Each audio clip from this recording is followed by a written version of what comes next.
दूसरी कहानी आपको बताता हूँ। इत्तेफ़ाक से 2-3 दिन पहले मुझे कहीं पढ़ने को मिला। हालाँकि अब वो कितना सच है, कितना झूठ है, मैं इस पे दावा नहीं कर सकता हूँ। लेकिन जो कुछ उसमें लिखा था, वो मुझे लगा कि शायद सच के बेहद करीब है, या शायद सच ही है। और शायद मुझे लगता है कि आप लोगों की भी वही राय होगी जो मेरी राय है उसको सुनने के बाद। कहानी से पहले इस कहानी को सुनाने का मेरा मकसद ये है कि इत्तेफ़ाक से 2-3 दिन पहले मेरे घर में भी ऐसे ही कुछ हुआ। मैं रात लेट पहुंचा, तो फ्रिज से खाना निकाला और खाया। गर्म करने के बाद जो बचा फिर मैंने फ्रिज में रख दिया। बीवी ने कहा कि ये क्यों रख रहे हो और इतना बासी क्यों खाते हो?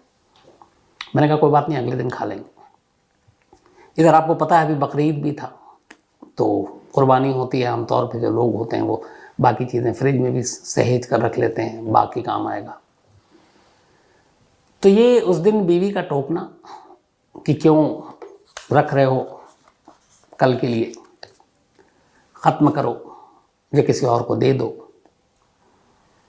और इत्तेफाक से फिर अगले दिन किसी एक जगह पे मैंने कहीं पढ़ा, दोनों चीज़ें इतनी रिलेट की और फिर मुझे लगा अपने आप को भी मैं थोड़ा सा गिल्टी और गुनहगार फील करने लगा।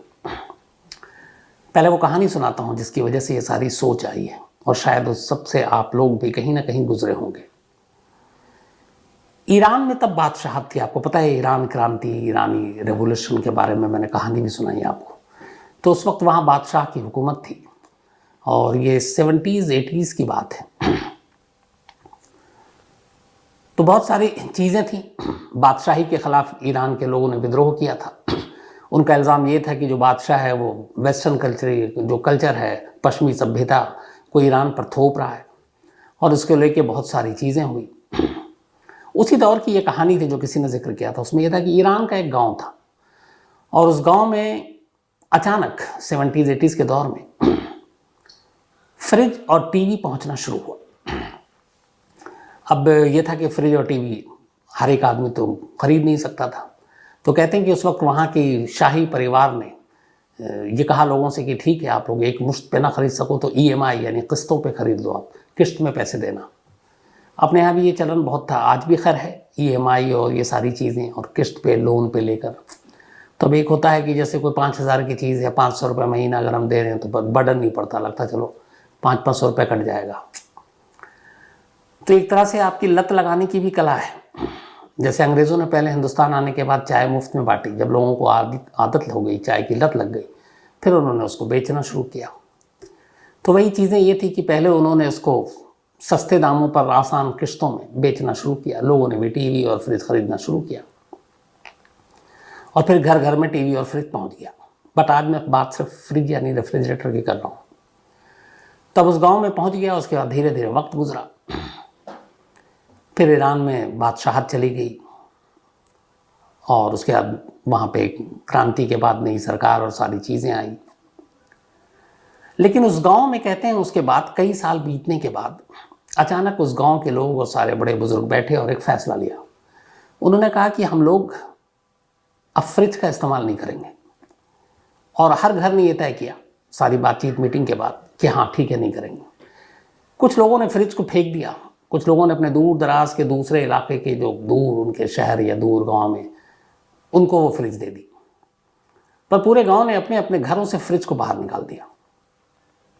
अब वो गांव बिना फ्रिज के। कुछ समय के बाद वहाँ कुछ लोग पहुँचे, और जब वो पहुँचे तो वहाँ उनको शायद मौसम गर्म था, ठंडे पानी की मांग की, उन्होंने दूसरे तरीके से पानी दिया, तो उन्होंने कहा यहाँ क्या बात है, फ्रिज नहीं है।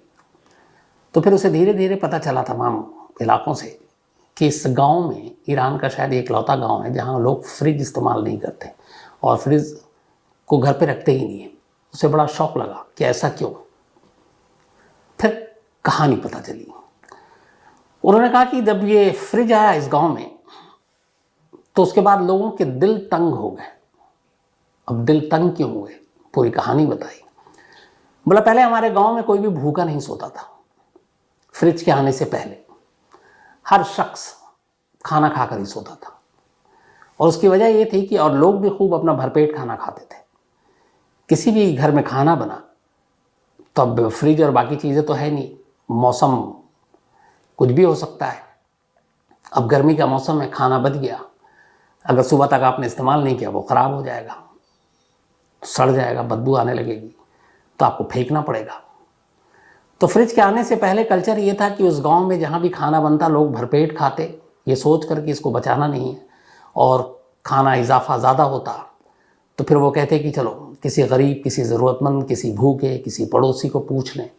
तो बाकायदा जिन जिन घरों में खाना बचता था वो पूछते थे और जाकर देखते थे अपने गली पे, चौराहे पे कि कोई भूखा शख्स तो नहीं बैठा, और जो भूखा होता था उसे वो खाना दे देते थे और वो भी खाकर सो जाता था। तो कोई भी गांव में भूखा नहीं सोता। लेकिन जब फ्रिज आ गया उसके बाद लोगों ने बाहर जाकर ढूंढना भूखों को बंद कर दिया। उन्हें लगा कि फ्रिज है, खाना बच गया, अच्छा खाना है, कोई बात नहीं, कल खा लेंगे, किसी को देने की क्या ज़रूरत है, किसी पड़ोसी से क्या पूछने की ज़रूरत है, किसी गरीब या भूखे या ज़रूरतमंद से पूछने की क्या ज़रूरत है, फ्रिज में खाना ख़राब होगा नहीं, खा लेंगे, पैसे भी बचेंगे।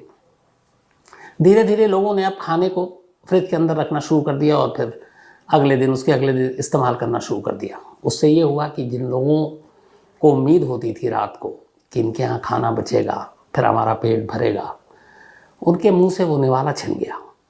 और इधर लोगों के दिल अब तंग हो गए क्योंकि उन्हें लगा कि ये खाना बर्बाद तो हो नहीं रहा है। ऐसे भूखों की तादाद बढ़नी शुरू हुई। कुछ अच्छे लोग आए उस गांव में, तब उन्हें एहसास हुआ कि फ्रिज ने क्या कुछ कर डाला, लोगों के मुंह से उनका निवाला छीन लिया। लोग लालच में पड़ गए, खाने को बचाने लगे।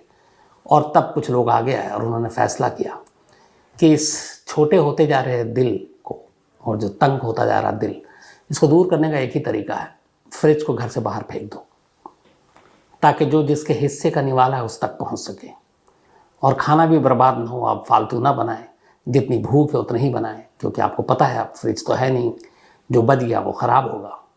और इसी फैसले के बाद पूरे गांव ने अपने अपने घरों से फ्रिज फेंक दिया और फिर से वही पुराने दौर लौट आए। खाना बचता तो किसी भूखे के का निवाला बनता, वो लोग पड़ोसी को पूछते, रिश्तेदारों को पूछते, भूखों को पूछते। तो एक फ्रिज ने उस गांव की इस तस्वीर और सोच दोनों को बदल दी। यही चीज़ उस दिन मुझे ख्याल आया कि अगर फ्रिज ना होता तो शायद मैं अगले दिन के लिए ना रखता, क्योंकि मैं तो मानता हूँ कि वो ख़राब तो होगा नहीं, नेक्स्ट डे भी यूज़ करूँगा, और शायद मैं उस रात किसी भूखे को जाकर वो खाना खिला सकता था। लेकिन ऐसा हुआ नहीं। ये छोटी सी चीज़ है, लेकिन सोच कर देखें तो बड़ी चीज़ है। मुझे लगा आप लोगों से शेयर करना चाहिए, पता नहीं क्यों, और कहीं ना कहीं इस चीज़ ने सोचने पे मजबूर भी किया कि क्या हम सब के भी दिल तंग हो गए हैं, और इसीलिए ये कहानी आपके सामने शेयर की थी। अब ये कितनी सच है कितनी झूठ है ईरान की ये कहानी मुझे नहीं मालूम, लेकिन जो कहानी की जड़ में है, जो लेसन है, जो मैसेज है, वो कहीं ना कहीं वही है जो मुझे लगता है कि सही है। अब आते हैं आज की कहानी के ऊपर। इस दुनिया में शुरू से ही मोहब्बत और नफरत के बीच में जंग जारी है। अब पता नहीं इसकी वजह क्या है। कई लोग कहते हैं कि मोहब्बत को मोहब्बत से मोहब्बत है, इसलिए वो नफरत जानता ही नहीं। कई लोग कहते हैं कि नफरत को मोहब्बत से नफरत है, इसलिए नफरत हर एक से नफरत करता है, और इसीलिए मोहब्बत और नफरत के बीच की ये लड़ाई सदियों से जारी है। वक्त वक्त पर ऐसी कहानियाँ हम लोगों के आगे पीछे आती रहती हैं। रोमियो जूलियट, शीरी फरहाद, लैला मजनू, ना मालूम ऐसे कितने किस्से हम लोग सुनते रहते हैं। कई इन चीज़ों से हटकर भी मोहब्बत और प्रेम की कहानियाँ हम लोग सुनते रहते हैं। लेकिन पिछले हफ्ते बिहार से एक ऐसी कहानी आई इसी मोहब्बत और नफरत के बीच की, जिसने लोगों को झकझोर कर रख दिया। पटना बिहार की राजधानी, वहां से करीब 320 किलोमीटर दूर एक जगह है, उसका नाम है अररिया। इस अररिया की कहानी है ये, पिछले मंगलवार की कहानी है, बट हम उससे थोड़ा सा और पहले चलते हैं। इस अररिया में 2 गांव थे, बिल्कुल पास पास। उन 2 गांवों में 2 परिवार रहा करता था। एक परिवार में एक बेटा था उमेश यादव का। उमेश यादव अपना बहुत ज़्यादा अमीर नहीं, लेकिन ईमानदारी से अपना और अपने परिवार का पेट पाल रहे थे। उन्हीं उमेश यादव का एक बेटा था 22 साल का छोटू कुमार। छोटू कुमार भी गांव का लड़का, लेकिन शरीफ, सीधा साधा। और उमेश यादव के गांव से बराबर में थोड़ी दूरी पर एक दूसरा गांव था। वहाँ एक लड़की रहती थी, उसका नाम था आरती कुमार।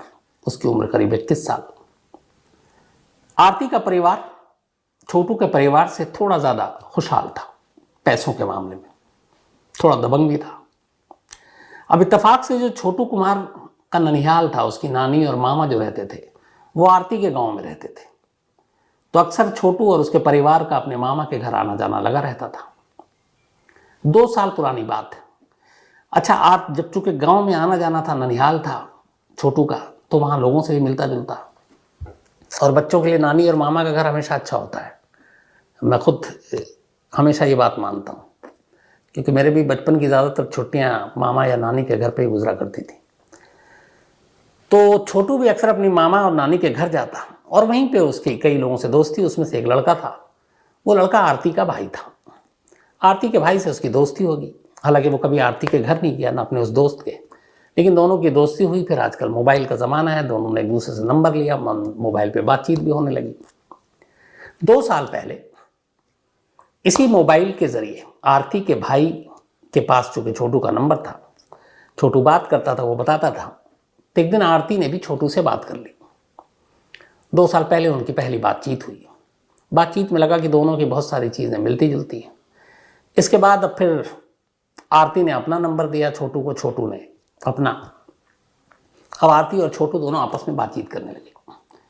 वक्त बढ़ता रहा, दोनों की बातचीत होती रही, दोस्ती प्यार में बदली। लेकिन अभी तक दोनों ने एक दूसरे को देखा नहीं था।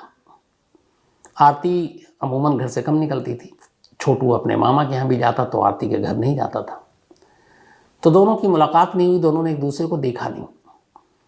लेकिन बातचीत से ही, फ़ोन पर ही दोनों ने एक दूसरे को इजहार इश्क कर डाला, और दोनों एक दूसरे से प्यार करने लगे। अब छोटू अभी चूँकि 22 साल का था, अभी कुछ नौकरी वोकरी करता नहीं था, माँ बाप के ऊपर डिपेंडेंट था। तो ये तय हुआ कि तुम पहले कुछ पैसे कमाओ, कुछ अच्छी नौकरी करो, तो फिर हम लोग शादी करेंगे। दोनों इस बात पे सहमत थे, आरती और छोटू। लेकिन इस दौरान में इन दोनों की बातचीत और ये इश्क मोहब्बत की बातें घर वालों तक पहुंच गई, खासकर आरती के भाई और भाभी को ये बात पसंद नहीं थी, क्योंकि बात वही है जो मोहब्बत और नफ़रत के बीच में पहली चीज़ आती है, हैसियत, दौलत। तो कहीं ना कहीं आरती के मुकाबले छोटू का परिवार कमतर था, उनकी हैसियत के मुकाबले उनके हिसाब से नहीं था। तो आरती की भाभी इन चीज़ों को लेकर, और उसे पता चल गया था, आमतौर पर भाभियाँ बातें भी करती हैं, तो कहीं आरती ने जिक्र भी कर दिया। लेकिन दोनों कभी मिले नहीं। 2 साल बीत गए। इस दौरान आरती के घर वालों को अब छोटू के बारे में पता चला, और फिर उन्हें लगा कि इसे रोकना चाहिए। इधर आरती ये थी कि शादी करेगी छोटू से, लेकिन छोटू कुछ बन जाए। फोन पर जारी ये इश्क यूं ही चल रहा था, छोटू उधर अपना बेखबर। लेकिन बीच बीच में जब इन दोनों के इश्क की कहानी घर में आम हुई आरती के, तो घर वालों ने कई बार धमकी भी दी आरती को कि उसको समझा देना, अगर छोटू इस तरफ दिखा, इस गांव में दिखा, तो हम उसे मार डालेंगे। अब छोटू का ननिहाल आरती के गांव में, घर के पास, मामी और नाना वहीं, नानी। तो आरती ने कई बार कहा भी कि तुम अपने मामा या नानी के घर मत आया करो, मेरे घर वाले तुम्हारे दुश्मन हो चुके हैं, कुछ भी कर सकते हैं। तो उसने बोला, अरे ऐसा कुछ नहीं होगा। वो समझाती थी, वो मानता नहीं था। इत्तेफाक से लास्ट ट्यूसडे को, इसी जुलाई के महीने में शाम के वक्त, छोटू अपने मामा के घर जाता है, यानी आरती के गांव, बहुत ज़्यादा दूरी थी नहीं। वहाँ जाता है अपने मामा के घर। जब वो मामा के घर में दाखिल हो रहा था, तभी आरती की भाभी छोटू को देख लेती है कि वो अपने मामा के घर आया। जैसे ही वो देखती है कि वो उसके गांव में आया हुआ है, वो अपने पिता, मतलब अपने ससुर, अपने पति, इन सबको बताती है कि वो छोटू जो लड़का है वो अपने मामा के घर आया आज। अब इसी के बाद से पूरी कहानी शुरू हुई। छोटू उसी गांव में आया हुआ है, भाभी ने देख लिया है, भाभी घर वालों को बताती हैं। अब इसके बाद घर वाले एक साजिश रचते हैं। वो आरती के पास जाते हैं और कहते हैं कि सुन, छोटू आया हुआ है, एक काम कर, उसे घर बुला ले। तो उसने पूछा क्यों? क्योंकि वो डरी हुई थी, कि पहले कई बार धमकियाँ मिल चुकी थी। उसने कहा, तेरी शादी की बात करेंगे, बैठकर बात करते हैं, शादी की तारीख वारीख सब फिक्स कर देंगे, तो बुला ले। आरती अपने घर वालों की बातों में आ गई। उसने छोटू को फ़ोन किया। उसने कहा, घर वाले रिश्ते की बात करना चाहते हैं, तुम आ जाओ। अब तक रात हो चुकी थी। छोटू भी खुश कि चलो कम से कम उसके रिश्ते को एक नाम मिलने जा रहा है। वो मामा के घर से देर रात, गांव में लोग जल्दी सो जाते हैं, उसने देखा मामा सो गए। अच्छा, मामा को भी ये बात उसकी पता थी, तो इसलिए वो उनके सामने निकलता नहीं था। देखा मामा सो गए, वो चुपचाप निकला और आरती के घर पहुंच गया। आरती का पूरा घर उसका इंतजार कर रहा था। आरती के पिता, आरती का भाई, आरती की भाभी। उसके बाद वहां बैठाया, उससे पहले पूछा। उसने कहा हाँ मैं प्यार करता हूं, मैं शादी करना चाहता हूं। घर वालों ने अब आरती से पूछा। आरती ने कहा हाँ मैं इनसे शादी करना चाहती हूँ। वो बाबू बोलती थी छोटू को। दोनों तरफ से जब ये सारे फैसले सुन लिए घर वालों ने, इसके बाद अचानक घर वाले छोटू पर टूट पड़े। उसे बुरी तरह मारना पीटना शुरू कर दिया, डंडे से, सरिये से। अब आरती ये देखकर घबरा गई, वो बीच बचाव करने आई, उसको पीटना शुरू कर दिया। फिर पीटते पीटते आरती को भी बहुत मारा और ले जाकर एक कमरे में बंद कर दिया। अब दूसरे कमरे में ले गए छोटू को और कमरा बंद करके आरती के पिता, आरती का भाई, आरती का जो एक और रिश्तेदार, इन सब ने कमरे में बुरी तरह मारना पीटना शुरू किया कि तू आरती से शादी करेगा, उसके ख्वाब देख रहा है। और इतना मारा कि लगभग वो अधमरा हो गया। और ये पिटाई कमरे में, ये लोग थक जाते, फिर कमरा खोलते, फिर मारते, फिर बाहर आते। सुबह के 4 बज गए। इधर आरती की भी हालत खराब, उसे गंभीर चोट लगी थी, लगातार रो रही है, खोल दो मुझे, उस कमरे में जाने दो। बट वो उसको डांट रहे हैं। इत्तेफाक से आरती के पास मोबाइल फ़ोन था। रात 4 बजे सुबह, बल्कि आरती ने छोटू की सिस्टर को फ़ोन किया और कहा कि यहाँ पे छोटू को मेरे घर वाले मार रहे हैं, कमरे में बंद कर रहे हैं, आप पापा से बात करो, छोटू के फादर से। फिर छोटू के फादर लाइन पर आए। सुबह 4 बज रहा है। उसने पूरी कहानी बताई। घर वाले घबरा गए। सारे घर वाले बदहवास भागते हैं आरती के गांव में, और वहाँ जाके सबसे पहले वो मामा को उठाते हैं छोटू के, और उन लोगों को लेकर आरती के घर पहुँचते हैं। वहाँ जाते हैं तो दरवाज़ा बंद है, बाहर से आवाज़ देते हैं, कोई खोलता नहीं। फिर छोटू के जो पिता हैं वो घर के पीछे जाते हैं, तमाम खिड़कियों को चेक करते हैं, खिड़की खुली भी नज़र आ गई। देखा तो उस खिड़की के अंदर उनका बेटा तड़प रहा है ज़मीन पर और कह रहा है, उसने भी आवाज़ दी तो वो कहता पापा मुझे पानी पिला दो। ये गिड़गिड़ाते हैं कि मेरे बेटे को कोई पानी पिला दे। तब तक वो सारे लोग, आरती के घर वाले, वो धमकी देते हैं कि भाग जाओ नहीं तो तुम्हारा भी ये हश्र होगा। फिर वो कहते हैं, बार बार मिन्नत करते हैं मेरे बेटे को पानी पिला दो। तब तक फिर वो लोगों को लगता है पता नहीं क्या हुआ, वो छोटू के बाप को बुलाते हैं, कहते हैं अच्छा पहले बैठो, समझौता करते हैं, उसके बाद तुम्हारे बेटे को छोड़ देंगे। 1 घंटा इस चीज़ में बर्बाद कर देते हैं, लेकिन 1 घंटे तक छोड़ते नहीं। इस दौरान में चूँकि आरती ने फ़ोन किया था, तो आरती के फ़ोन के बाद छोटू के गाँव में बहन, भाई, दोस्त, इन तक ये बात पहुँच गई। पूरे गाँव वाले इकट्ठा हो गए। वो पूरा गाँव आरती के गाँव में सुबह सुबह पहुँच गया। करीब उस वक्त तक 6-7 बज गए। गांव वाले जब पहुंचे, भीड़ पहुंची, तो आरती के घर वाले भी घबरा गए। फिर उन्होंने खिड़की से देखा तो वो बेसुध पड़ा हुआ था छोटू ज़मीन पर। फिर लोगों ने दरवाज़ा तोड़ा। तब तक आरती के बाकी घर वाले भाग गए, जितने मर्द थे। दरवाज़ा तोड़ा, तब तक छोटू की जान जा चुकी थी। उसके नाखून उखड़े हुए थे, हाथ पैर टूटे हुए थे, और चेहरे और जिस्म पर काले निशान थे जलने के। और फर्श के पास नंगी तार रखी हुई थी। उसको बिजली के तार से करंट दिया गया था। गुस्साई भीड़ खैर किसी तरह सबसे पहले उसको हॉस्पिटल ले जाया गया। डॉक्टरों ने उसको मुर्दा करार दिया। पुलिस पहुंची, इधर हंगामा शुरू हो गया। दूसरे कमरे से तब तक फिर आरती को निकाला गया, उसकी भी हालत ख़राब। और आरती को तब तक बताया गया कि छोटू मर चुका है। वो और बेहोश हो गई। अब इधर गांव का गुस्सा, तनाव भी बढ़ गया। पूरी भीड़ जो है अब हॉस्पिटल पहुंच जाती है, वहाँ पोस्टमार्टम होना था। इधर आरती बेहोश, और जब होश में आती तो कहती मुझे बाबू के पास जाना है। फिर उसे किसी तरीके से अस्पताल ले जाया गया, वहाँ मुर्दाघर में पोस्टमार्टम होना है, लेकिन वो लाश को छोड़ नहीं रही। लगातार उससे बस लिपट कर कह रही है कि मुझे साथ मरना है। बड़ी मुश्किल से उसको उस लाश से अलग किया गया। इसके बाद पोस्टमार्टम हुआ। फिर लाश को ले जाया गया। पुलिस तब तक आ चुकी थी। बाप भाई को गिरफ्तार किया जा चुका था। गाँव वालों को समझाया, मनाया गया। अब छोटू का अंतिम संस्कार होना था। आरती जिद पे अड़ गई कि मुझे उसके साथ चिता पर जलना है। अजीब से हालात पैदा हो गए थे। बड़े मुश्किल से लोगों ने समझाया, उसको चिता से दूर किया और फिर अंतिम संस्कार हुआ। इसके बाद आरती ने अपना फैसला सुनाया। उसने कहा ठीक है, मैं नहीं मरूंगी, लेकिन अब मैं उस घर में नहीं जाऊंगी जिस घर ने मेरे बाबू को कत्ल किया है या मारा है। अब मेरा घर छोटू का ही घर है और मैं पूरी ज़िंदगी उसकी विधवा बनकर रहूँगी।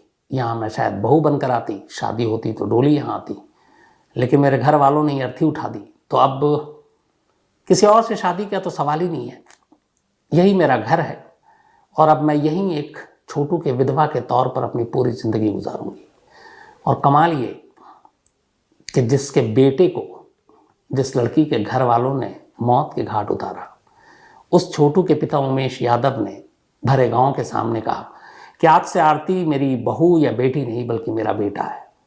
मैं हमेशा समझूंगी कि यही मेरा छोटू है। और उन्होंने उसको दोनों हाथ से गले लगाया, अपने घर पे पनाह दी।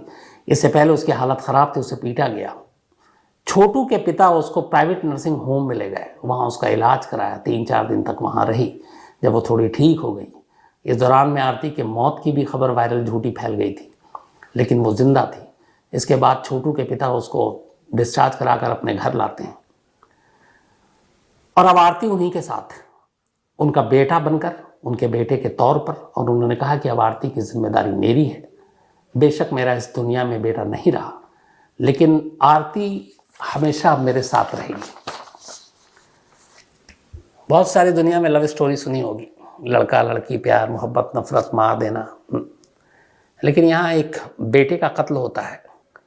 एक लड़की अपना घर छोड़ती है, जिससे वो प्यार करती है, उसके घर जाती है और कहती है कि, और जिसने कभी उसको शक्ल नहीं देखी, पहली बार उस दिन 2 साल में शादी का झांसा देकर घर वालों ने उसे बुलाया था।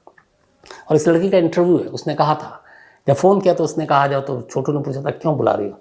उसने कहा घर वाले हमारी शादी की बात करना चाहते हैं और अब हम दोनों एक दूसरे को देख भी लेंगे। सोचिए 2 साल के बाद। और वही आखिरी दिन बन गया छोटू का। आरती अब भी अपने ससुराल यानी कि छोटू के घर पे है। अब उसकी तबीयत ठीक हो रही है। नेताओं का भी तांता लगा हुआ है, वो तमाम तरह के आश्वासन दे रहे हैं। बाकी लोगों की गिरफ्तारी की भी पुलिस बात करेगी, सारे को सज़ा देंगे। आरती को अब छोटू का परिवार अपने पास रखेगा और आरती ने साफ कह दिया कि वो अपने उस माँ बाप के पास कभी नहीं लौटेगी, जिन्होंने न सिर्फ उसे धोखा दिया बल्कि जिससे उसने प्यार किया उसे मौत के घाट उतार दिया। तो एक अजीब कहानी थी, एक अजीब प्रेम कहानी। और अफसोस होता है मतलब कि मोहब्बत और नफरत के बीच ये जंग कब तक जारी रहेगी। कहानी खत्म करो उससे पहले वही अपना एक सिलसिला। आज